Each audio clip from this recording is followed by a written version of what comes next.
Hello to all of my beautiful, wonderful cognitive psychology students. I hope you all had a wonderful weekend, and I'm so sad that I couldn't be with you today.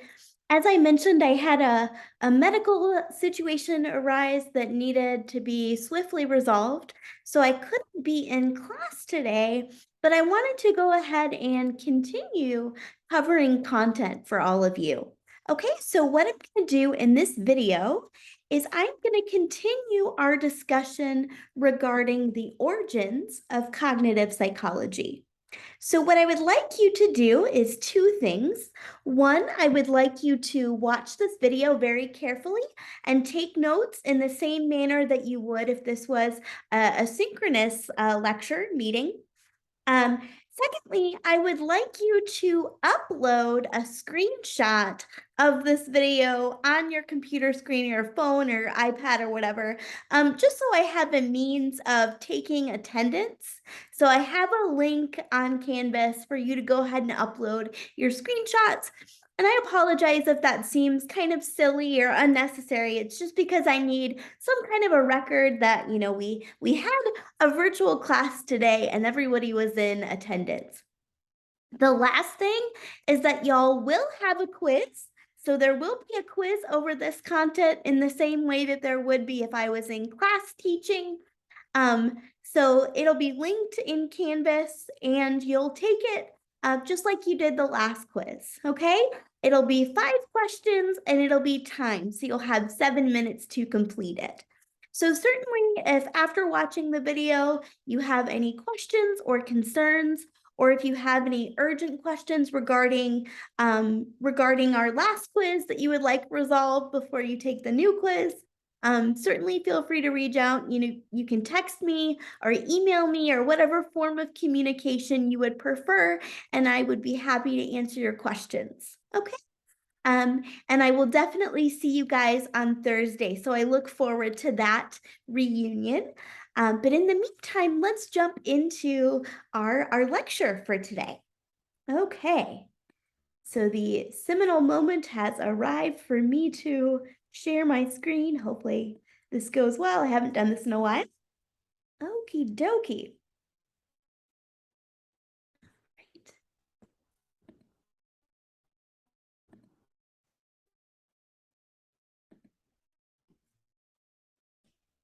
Okay, good. Looks like things are good. Okay. So I'm going to give you guys kind of a brief overview of what we covered last time, just so we're all on the same page. Okay. So the first question we kind of grappled with together, which is kind of a difficult question, right? Is we tried to come up with a concrete definition for what the mind is, right?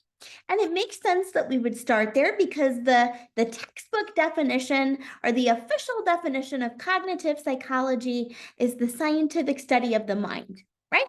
So all of psychology has the challenge of working with these very complex, abstract constructs. So we need to define them as best we can, right? And the mind is very tied to consciousness. So that lovely quote that Rene Descartes was kind enough to impart upon us, I think, therefore I am, right? So the mind is very much intertwined with this idea of being conscious, right? So what is the mind and who has consciousness, right? Well, we know right away that things are awfully murky because for many, many years, even years and years after we had fairly significant neuroscientific advances, like an fMRI machine, for example, most scientists and laypersons alike believed that if somebody was in a persistent vegetative state or in a coma, right, that they lacked consciousness or they didn't have any kind of internal life. Okay. And that was because they couldn't respond to light. They couldn't respond with any kind of movement or indication through their outward behavior that they were tracking what was going on, right? But when those wonderful researchers, very clever researchers from UC Davis, showed that Alfred Hitchcock movie, they realized that there's all kinds of mental life happening, even in the absence of outward behavior, right? So really, the point is that the mind and even the experience of consciousness is very mysterious, or very little is known about it even today. So let's go back to that definition of the mind, right? Well, we can look at the mind. We have two definitions, right? And we're going to use those definitions to help us define what cognitive psychology is about, right? So, one definition is the mind is what creates thinking processes, right? So, the mind is what gives us all of those higher order processes that we think animals don't have, right? So, the mind gives us the ability to reason, to make decisions, to pose questions to ourselves. To pay attention to things, to have long-term memory and short-term memory and autobiographical memories and semantic memories and all of those things, right? So one definition of cognitive psychology is it's simply the study of thinking processes like attention, decision-making, reasoning, memory, etc. Right? But another definition that's a little bit more broad, right, is that the mind functions to create internal representations, right? So every single experience that we have in the world, whether it be in the form of complex emotions or events or very simple concrete objects that we perceive through our sensory organs, right? All of that is taken in by the mind, and something analogous is created by the mind so that we can reference it to organize our future behavior, right? So we could say cognitive psychology is literally the study of cognitive processes, or we could say cognitive psychology is the study of internal representations and symbols, okay? Either answer would be correct. And by the way, if you're really unsatisfied with how, surface level this whole discussion is about the mind and consciousness, we will return to this at the end of the semester, and we'll have a lot more to say about it. So we reviewed a lot of kind of early works in psychology. So obviously, I'm assuming in a lot of your classes, when you start things off, you talk about historical perspectives and so on. So we talked about structuralism, which was first invented or theorized by Wilhelm Wundt, who was the father of psychology, and his industrious graduate student, Edward Titchener, right?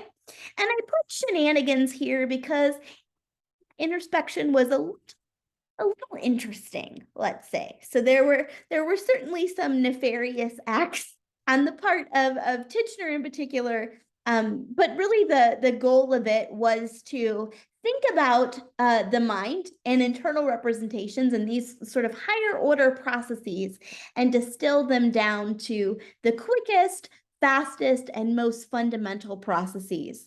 And the way they went about that was by having very educated white Protestant males generate highly detailed reports of their experiences, but sadly, their reports varied considerably from person to person.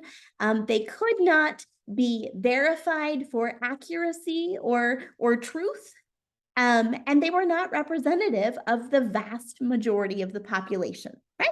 So analytic introspection, it still lives on to some extent because particularly in cognitive psychology and personality psychology and even more applied psychological sciences like industrial organizational psychology, we still use a lot of questionnaires and a lot of surveys, which are a form of self-report similar to introspection.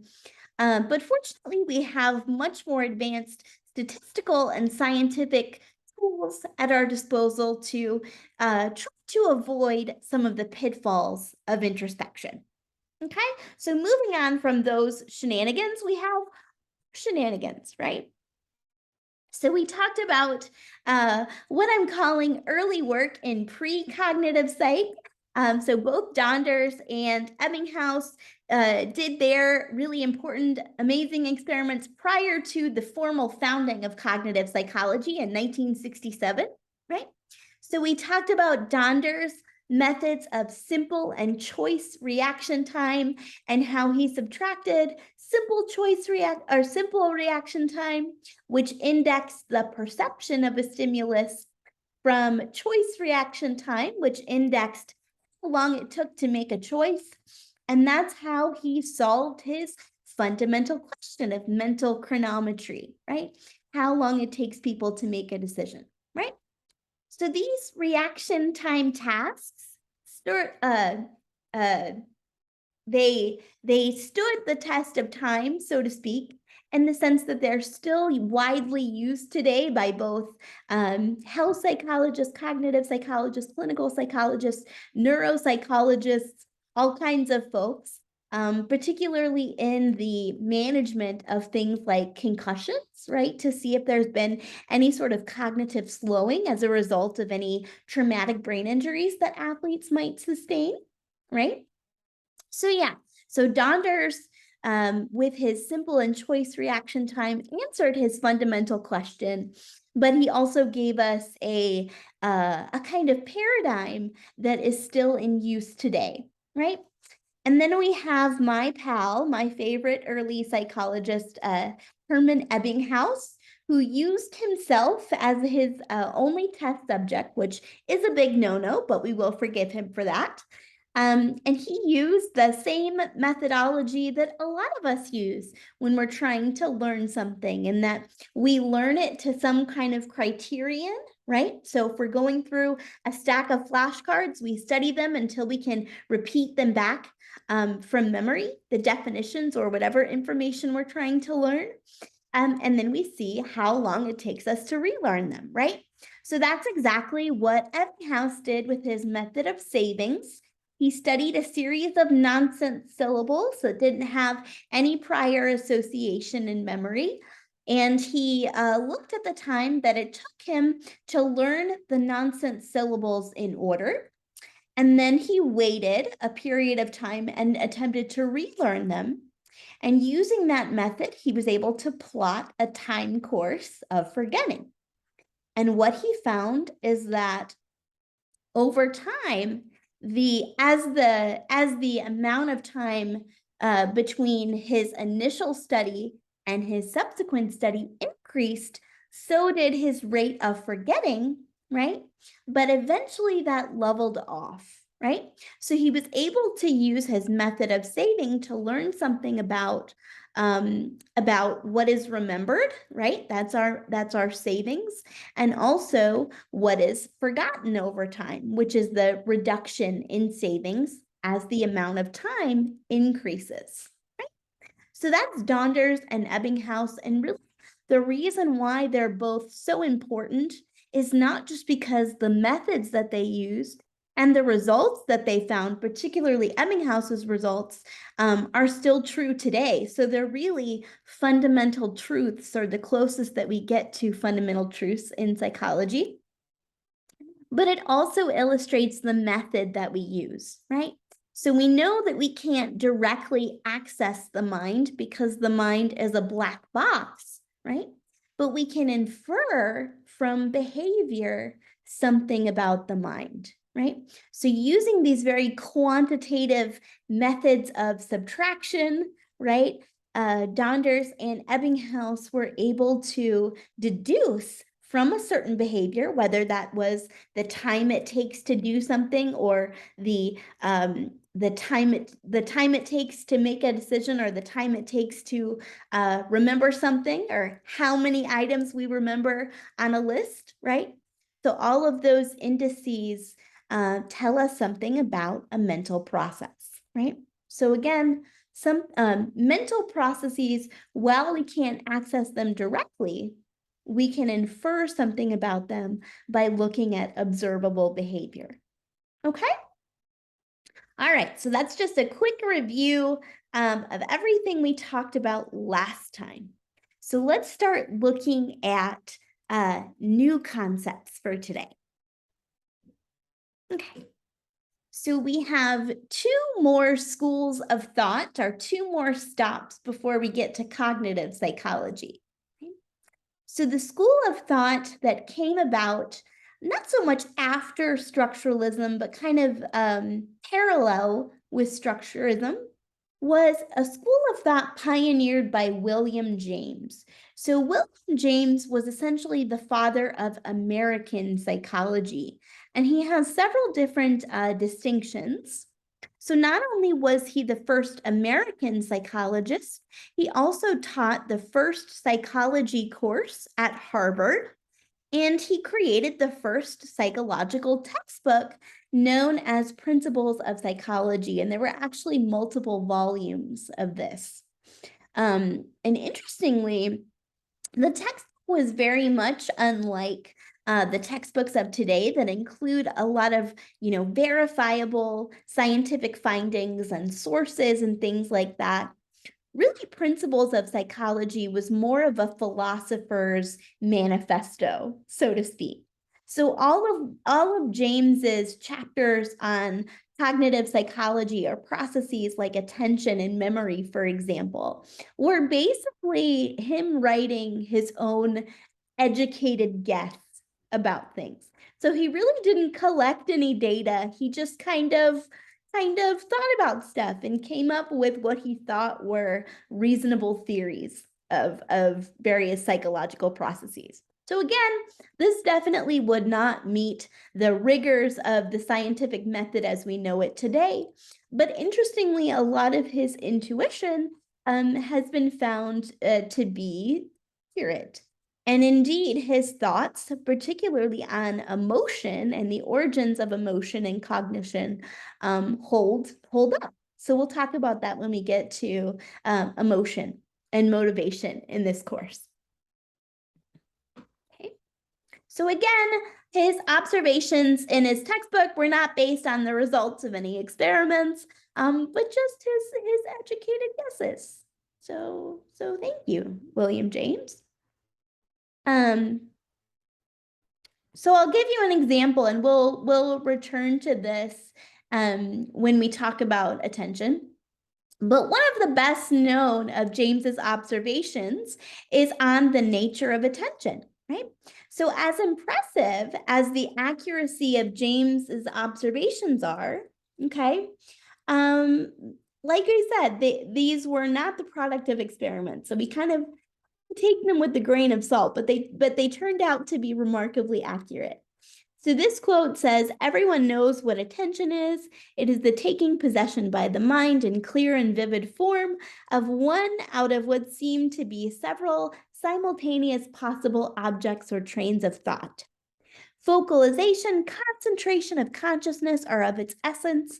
It implies withdrawal from some things in order to deal effectively with others, and is a condition which has a real opposite in the confused, dazed, scatterbrained state," right? So at least at first blush, right, that definition of attention seems fairly accurate. So we'll talk about the things that he got right and the things that he got wrong when we talk about attention. But what do you really need to know about William James besides the fact that he's the father of American psychology and established a laboratory at Harvard and wrote these many volumes of Principles of Psychology that served as the first textbook? You also need to know that William James founded a school of thought known as functionalism. So Darwin was a huge fan of,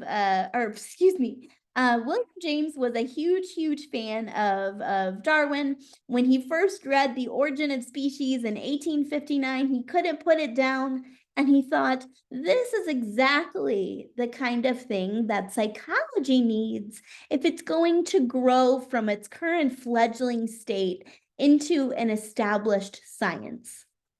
So again, functionalism focused less on distilling the mind down to its most basic processes and more about what is the function of mental processes, right? So what does cognition afford our species in an evolutionary context? Why have we evolved? to possess our cognitive architecture, right? So, like Darwin, he believed that our behavior and our mental processes have been modified over thousands of years of human existence in the same way that physical features have evolved over time. And these mental or cognitive features have been honed to enhance our survival. Okay. So James argued that psychology should be a division of biology and adaptation should be its focus. And by the way, he was successful in motivating that. And he was responsible for what is currently known in a contemporary context as evolutionary psychology. So evolutionary psychologists do believe themselves to be closely aligned with biology. And in fact, much of the coursework in evolutionary psychology, I took an evolutionary psychology course in college, and much of it is very, very similar to what you would do in an evolutionary biology class.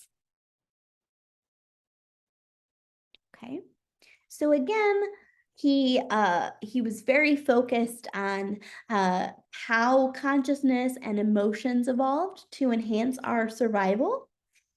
So for example, he talked a lot in Principles of Psychology about jealousy and how jealousy was an emotion that developed to enhance, the procreation of our species, because if males were jealous, okay, they would be more likely to engage in things like mating conflict behavior, and they were more likely to pass on their genes if they were highly motivated to copulate with women. And aggression, similarly, was adaptive in the sense that it allowed us to face against predators, right? And particularly, we'll talk about this again when we get to our discussion of emotion, but facial expressions, right? Universal facial expressions. Why did those evolve? What did those communicate in an ancestral context?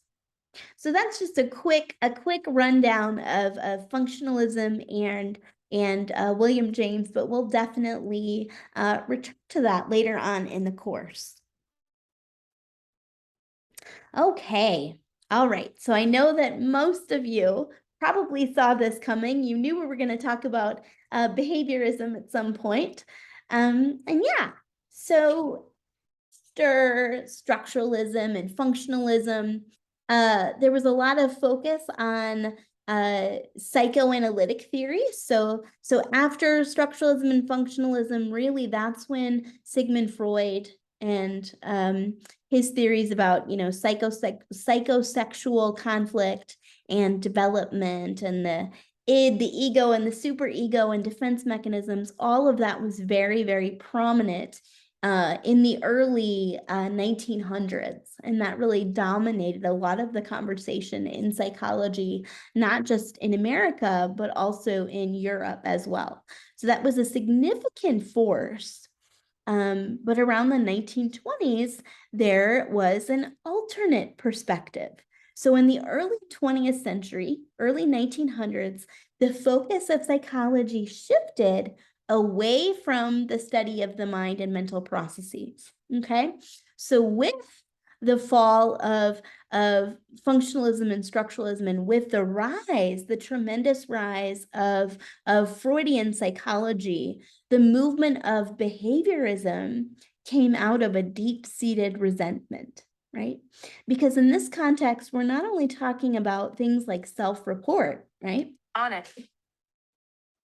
But we're also talking about unconscious forces, right? And if it's hard to study, conscious processes using introspection, imagine how difficult it would be to study unconscious processes.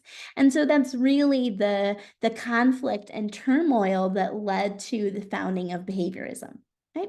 So one of the major forces that caused psychology to reject the study of mental processes was a negative reaction to analytic introspection and also Freud's psychosexual theories. So enter John B. Watson. Okay, so John B. Watson, just like I did for Wilhelm Wundt, I'm going to show you one of his most famous quotes. So John B. Watson was the father of behaviorism. Okay, and so he says, psychology, as the behaviorist views it, is a purely objective experimental branch of natural science. Okay, so if you think about that for a second, Watson's objective was identical to that of Titchener and Wundt, right? But here's the critical divergence, right? So psychology, as the behaviorist views it, is a purely objective experimental branch of natural science, right? Which needs introspection as little as do the sciences of chemistry and physics. Okay, so just like Wundt was impassioned that we couldn't rely on the methodology of philosophers, right? John B. Watson is saying we can't use introspection. And here's the critical thing. Okay, this is probably the most important part of the quote. It says, the position is taken here that the behavior of man and the behavior of animals must be considered on the same plane. Okay, so just think about what that means for a second. Just sit here kind of with your thoughts. If you have a cup of coffee sitting next to you or a big soda, take a sip and think about that, right? So what does that mean? The position is taken here that the behavior of man and the behavior of animals must be considered on the same plane. Okay, I'm pretty sure you're ready for me to tell you the answer now, right? Okay, so let's go back to maybe kind of a real world example. So many of you might know this because my dog Marley is more famous than I am on campus, but I have an adorable little white Maltese named Marley that I bring with me on campus a lot. And so, yeah, so she's a very significant part of my life and part of my story for many reasons. But let's suppose that Marley were running around Tatnall Square Park and she's chasing a squirrel, and I look away for a minute and she injures her foot. Is she going to be able to tell me, hey, Mom, I was carelessly chasing this animal and now my foot hurts? No, right? She's probably going to show me in another way though, right? Through her behavior. So she might start licking her foot a lot. She might start limping. Okay, she might cry a little bit when I pick her up, right? So that's exactly what we mean when we say keeping humans and animals on the same plane. Is obviously we can't ask animals to generate a very elaborate, verbose, highly verbal report of what they're experiencing on any given day. Well, I mean, I guess we could ask them, but that wouldn't yield the results we're looking for, right? So animals, the only way that we can infer anything about animals is to look at their observable behavior. And so that's basically what Watson is saying, is that the only locus of science, right? The only data of science in psychology, as is the case in physics, chemistry, etc., is observable behavior. Okay, so if we can't see it, or if we don't have some kind of technique that allows us to record it, okay, then it's not scientific. You might say, well, we can record introspective reports, right? But we can't verify them. So what I mean by record is things like heart rate, respiration, things like that, things that are directly observable and collectible and validated. okay? So again, we're keeping animals and people on the same plane by just looking at observable outward behavior. So again, what is Watson's contention? He was a very contentious person, I will say. He was very, very angry and very intense. Okay, but what were his primary contentions or arguments? He said psychologists should only study observable behavior, not consciousness, which would involve unobservable processes like thinking, emotions, and reasoning, right? So behaviorism, like Freudianism, right, became the dominant force in American psychology. So psychologists' attention shifted completely away from asking, what does behavior tell us about the mind, to what is the relation between stimuli in the environment and behavior. And one really interesting thing, guys, is a couple of years ago, I did this kind of fun thing with my history and systems students. So I went on eBay and I bought a ton of introductory psychology textbooks. And I managed to get, I think the earliest one I found was 1925. And then I found one from like 1977 and 1985 inclusive. So I had pretty much one for every single decade.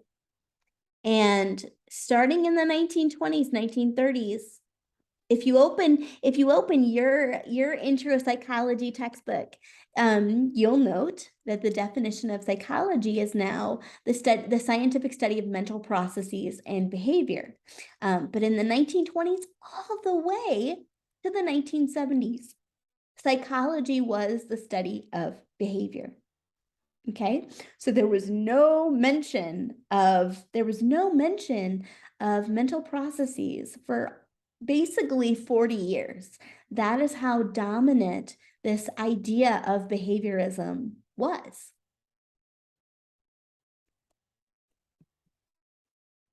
Okay, so I'm sure most of you, right, from your intro psych days can remember what Watson is most notorious for, right? And that is the little Albert experiment that he conducted with his graduate student slash mistress, Rosalie Rainier, right? So in this experiment, they had poor little Albert. His name was not actually little Albert, that was just a moniker. But they took this 9-month-old baby boy and they clanged on a metal bar every time that he was in the presence of a white rat. And he supposedly learned to fear the white rat.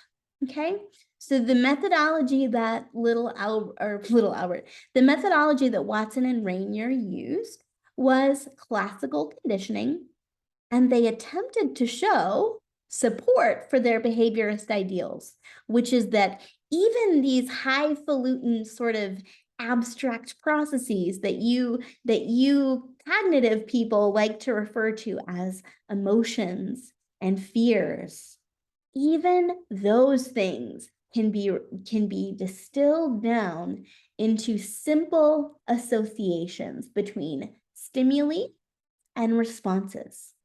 Okay, so we don't need to make reference to the mind to understand emotions like fear.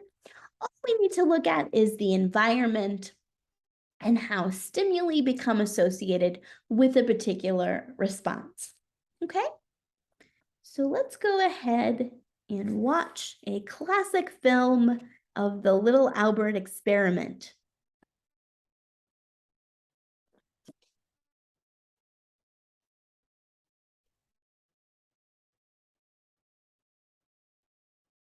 Psychologists John Watson and Rosalie Rayner set out to teach a baby boy called Little Albert to fear white rats using the principle of classical conditioning. This is a film of their work. The film shows several phases of their study. First, as you see here, the investigators demonstrated that prior to conditioning, Little Albert had no fears of any animals, including, of course, white rats.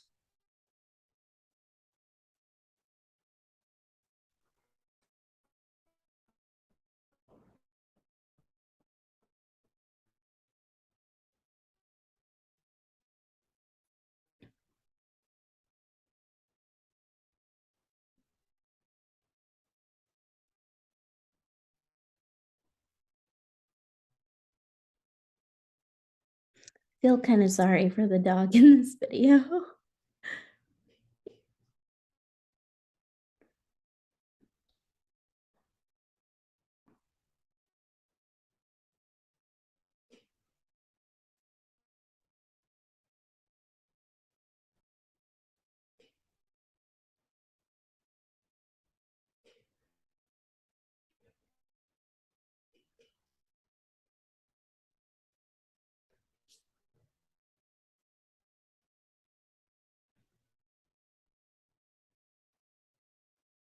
Watson and Rayner then sought to teach Albert to fear white rats through classical conditioning. In the conditioning phase of the study, which was not filmed, the investigators struck a steel bar with a hammer whenever Albert reached for a rat, making a very loud noise that greatly upset and frightened Albert. After 6 such pairings of the loud noise and the rat, it was believed that the boy had been conditioned to fear white rats. That is, Albert was now expected to react fearfully to white rats, whether the rats were paired with loud noises or not. In this next film sequence, we see Albert interacting with a white rat after the conditioning process. The investigators believed that the child's reaction during this trial demonstrated his newly acquired fear of white rats. Finally, the investigators expected that little Albert's conditioned fear of white rats would generalize to stimuli that were similar in key ways to a white rat. In this film segment, they were trying to demonstrate that the child now also reacted fearfully to similar objects, such as a rabbit, a dog, a furry object, and a white mask worn by Watson himself.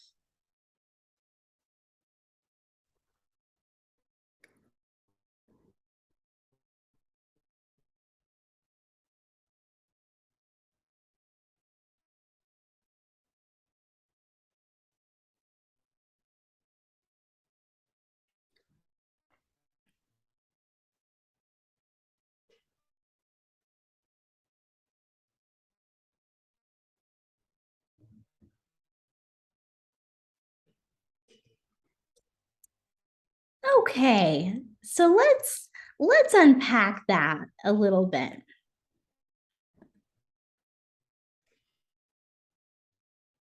Okay, so first we'll talk about basically what's going on in terms of the processes related to classical conditioning.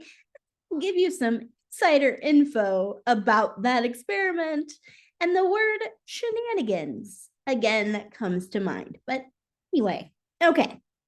So before conditioning, okay, or before any additional learning is done or new associations are made, okay, the white rat is what is referred to as a neutral stimulus because it either fails to elicit any response or elicits a response other than fear.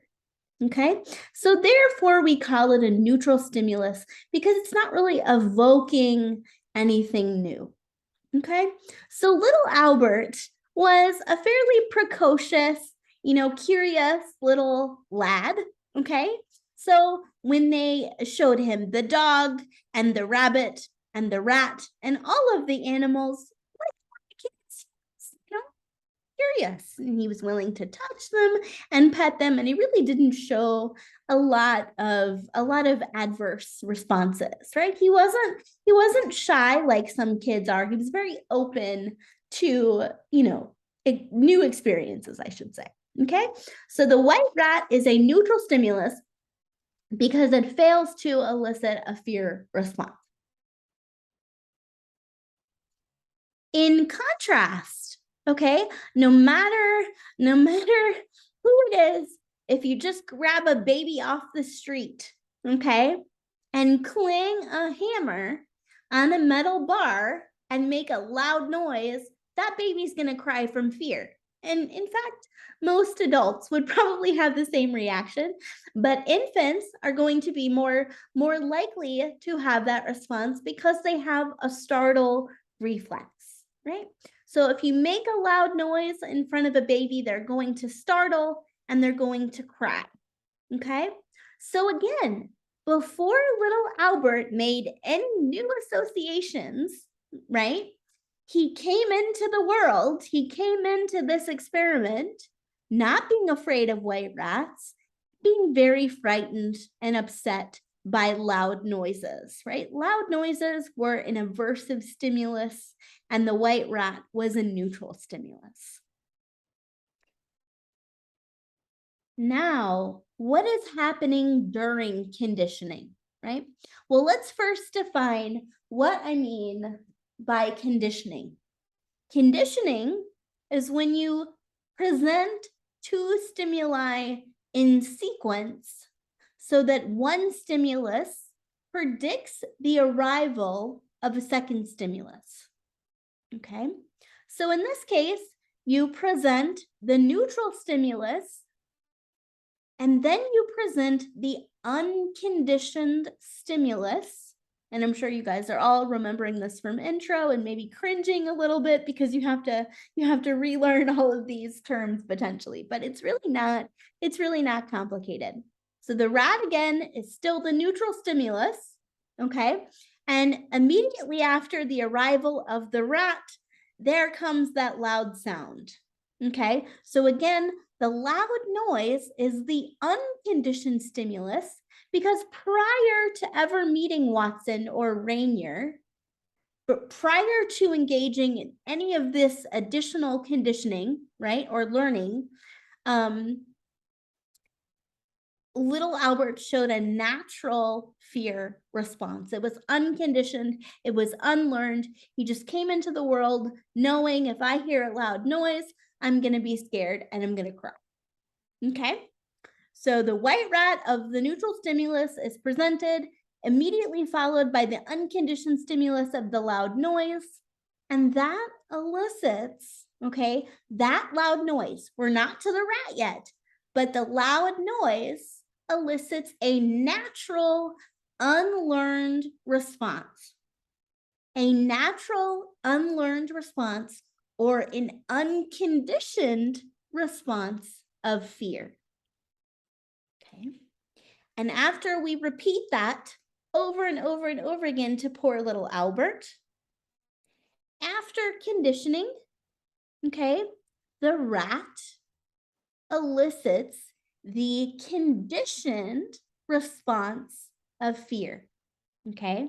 So now, and I apologize that my slide is incorrect here. Now the rat is a conditioned stimulus. Okay. And the conditioned stimulus of the rat elicits the conditioned response of fear. Okay. So because the rat has been associated with the loud noise during numerous trials, okay, instead of eliciting a neutral response, the rat is now conditioned or learned, little Albert has learned that the rat signals the noise, and that creates the conditioned response of fear. Okay, so I realize this is a little bit tricky if you guys need to rewind or go back to it, or if you want to come to my office hours on Wednesday or Thursday to just kind of look, do this, a couple times again and have some more examples. We can absolutely do that. Okay, but that's the process. That's the classical conditioning process as kind of operationalized by both Pavlov and then ultimately John B. Watson sort of utilized it for his own purposes. Now the shenanigans. What are the shenanigans, Dr. Buckley? Spill the tea. Okay, the shenanigans are that in fact there is very limited evidence that little Albert showed conditioned fear. And in fact, it took numerous trials for him to show any kind of adverse reaction. And his adverse reaction was not consistent. Okay. So to say that phobias are created through classical conditioning, which is ultimately what he chose to argue should be taken with a grain of salt.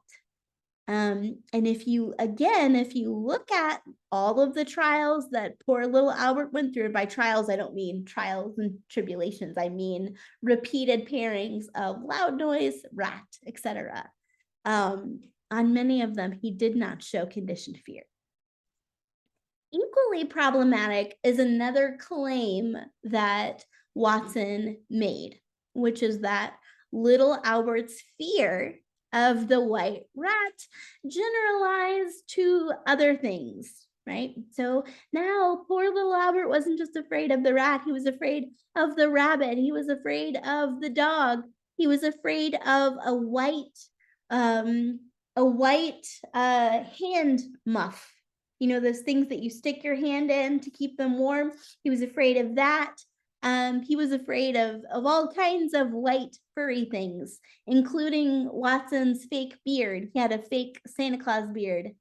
No.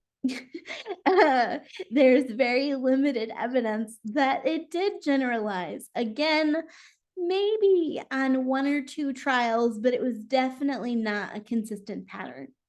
And yet, this experiment is extremely notorious. And in fact, in most clinical psychology textbooks, they still talk about conditioning, fear conditioning of phobias. It's still a very prominent theory, and it informs a lot of clinical practices. But, and I'm not to say there's not now evidence that may support that interpretation, but if you're basing it off of little Albert, the little Albert experiment, you're going to be misled. Okay, so if you all want to talk more about various shenanigans, consider taking my history and systems class. All right, so let's move on from John B. Watson. We've heard enough about him, right? Okay, so now we have B.F. Skinner, another very, very prominent behaviorist, was a brilliant guy, also kind of contentious. Honestly, I don't know, I don't know of very many cheerful behaviorists for some reason. Well, Fort Bandura was cheerful. Okay, so there's a couple, but the early guys, they were just not happy. They were not happy with life. But yes, okay, more on point, Dr. Buckley. Okay, we don't want this video to go on forever. Okay.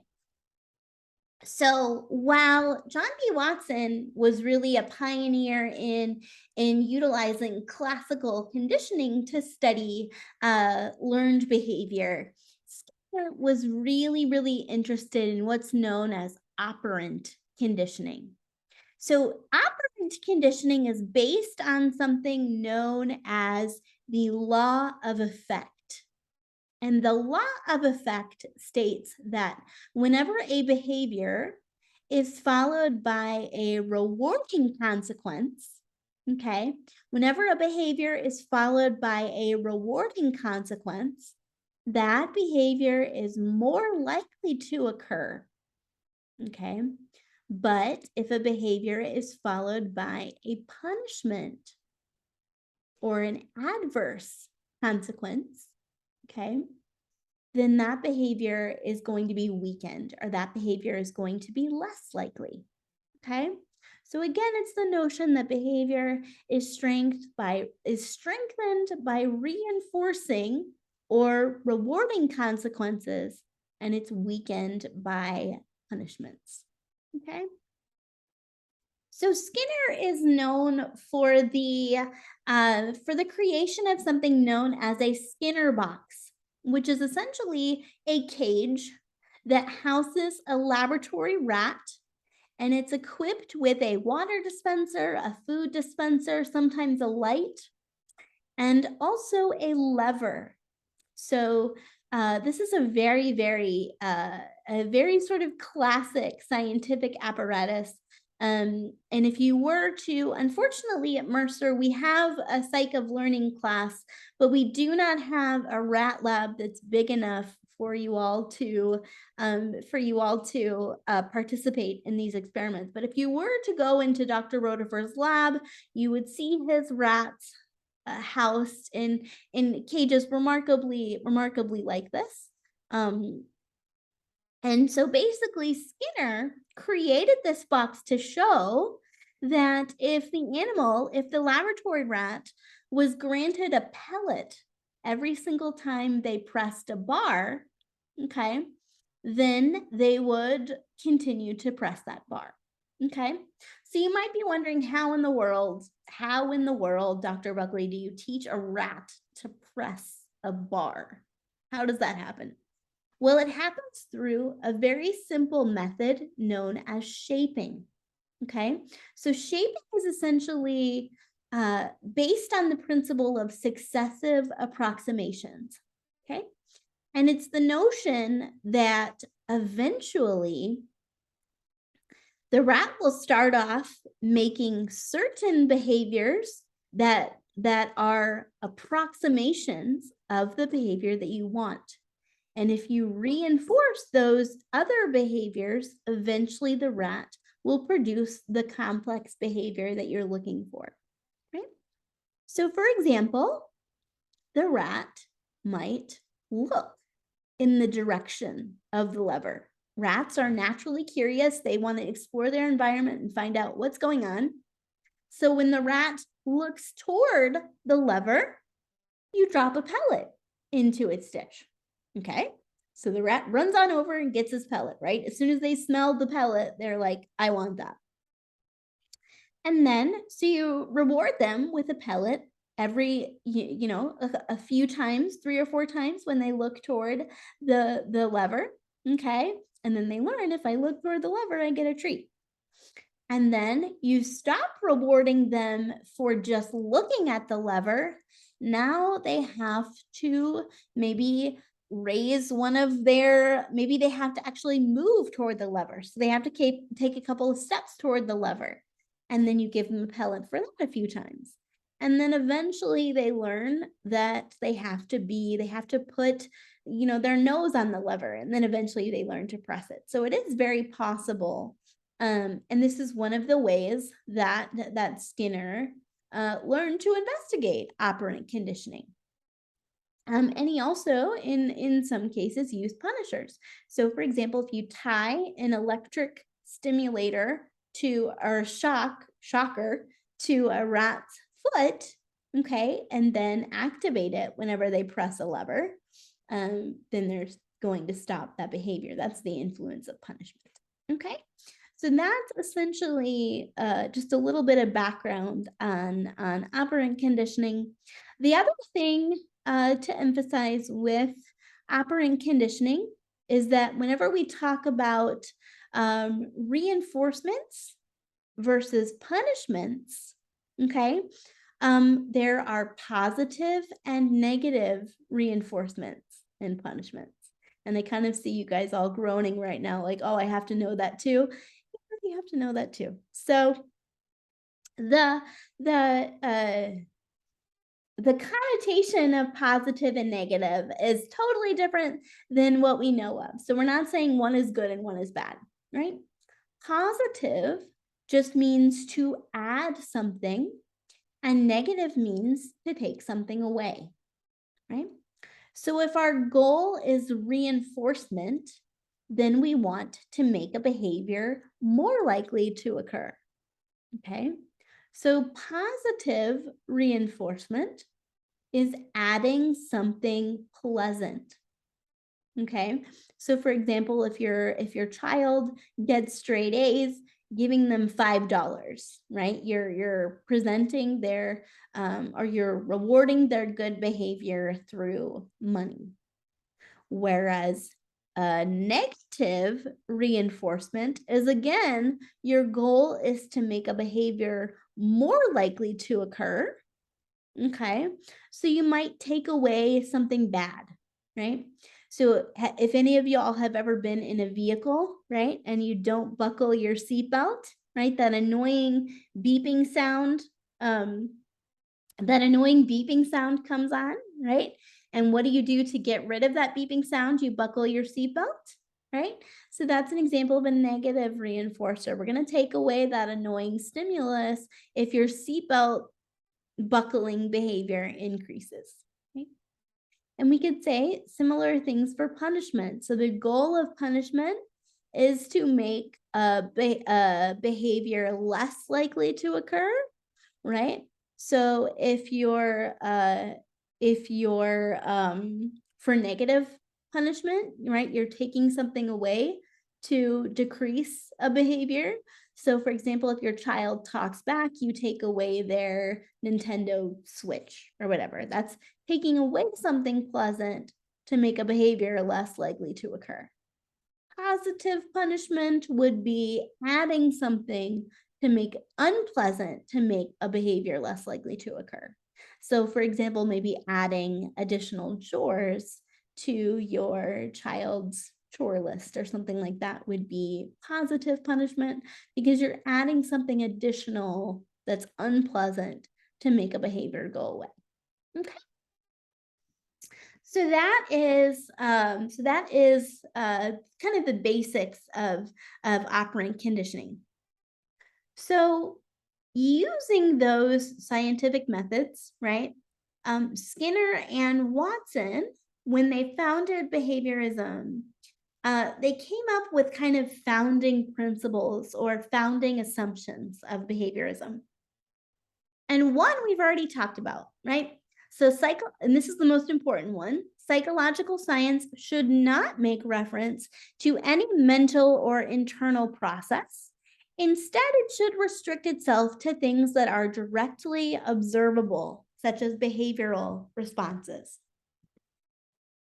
Second, okay, based on that assumption, by controlling an organism's environment and creating simple associations, whether they be through classical conditioning, which is an association between stimuli, right? An unconditioned stimulus and a conditioned stimulus, or operant conditioning, which is an association between a response and an outcome. Any behavior can be learned. So any behavior can be learned by either pairing two stimuli in succession of each other or looking at a behavior and following it up with either a rewarding or punishing consequence. Okay. And again, they alleged that any kind of process can be learned through these two types of simple associations.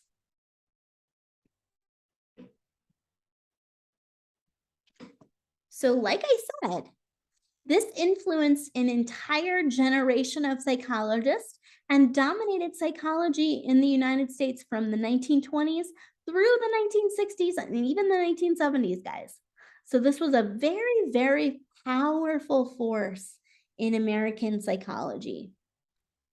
And psychologists applied the techniques of classical and operant conditioning to classroom teaching, child rearing, treating psychological disorders, public health, and testing the effects of drugs on animals. So during behaviorism, that's also when animal testing started to become much more acceptable for, testing drugs or testing products. And Skinner and Watson were instrumental in kind of developing ways of testing on animals, making sure that they had clean living conditions and that whenever possible they were anesthetized so that they didn't experience pain and things like that. Okay, so it's about 56 minutes in. So just because I realize that as a cognitive psychologist, the limitations of our attentional system, I am going to stop here. So thank you all so much for your attention. And like I said, I'm very sorry I couldn't be with you all in person today. But certainly email me or text me if you have any questions. And don't forget about your quiz, which is going to be due on Thursday in time for class. And have a great day, and I'll see you soon.